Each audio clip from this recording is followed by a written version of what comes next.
C'est-à-dire, là où il y a l'individu, il y a la masse. Non?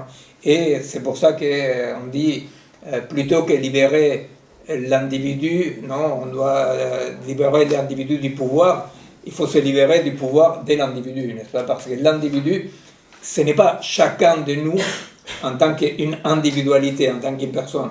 L'individu est un modèle de société, n'est-ce pas, qui est la société néolibérale, etc. C'est un modèle qui inclut des personnes individuelles, n'est-ce pas, qui inclut, oui, des individus de l'espèce. Mais l'individu n'est pas une personne individuelle, de la même façon que pendant la modernité, ce que Foucault appelle l'époque de l'homme, ben, l'époque de l'homme, ce n'est pas l'homme qui était le sujet, c'est-à-dire l'homme est à comprendre comme un dispositif, n'est-ce pas, un dispositif dans lequel rentrent les modes de production, l'écosystème, des humains, vous voyez, c'est-à-dire que l'homme, ce qu'on appelle l'homme de la modernité, l'époque de l'homme, eh bien, nous ne pourrons pas la prendre comme en disant c'était une époque dans laquelle on mettait au cœur du dispositif les êtres humains.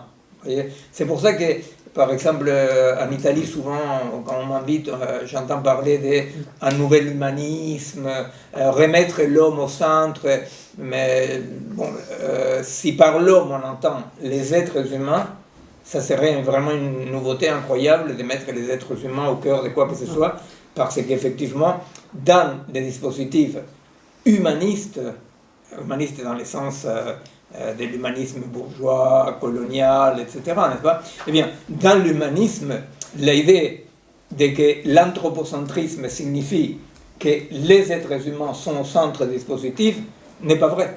Voyez, et c'est ce qui crée quand même un tout petit peu cette confusion permanente, non? Parce qu'on dit, mais comment cette politique ne tient pas compte de l'homme, n'est-ce pas? On fait la guerre, mais ça fait mal à l'homme, n'est-ce pas?